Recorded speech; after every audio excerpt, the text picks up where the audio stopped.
You are looking at Julian's pronunciation guide, where we look at how to pronounce better some of the most mispronounced words in the world, like this other curious word. But how do you say what you're looking for today?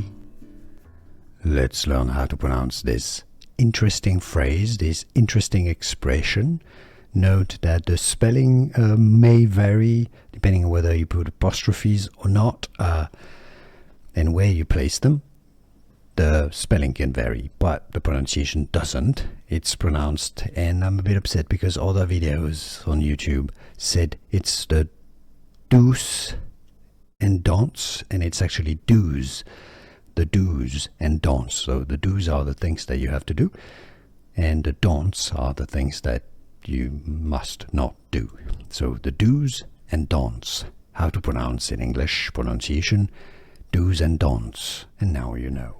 Here are more videos on how to pronounce more confusing words and names too many mispronounced. Like this video if you found it useful. I appreciate your support. I'll see you soon, and thanks for watching.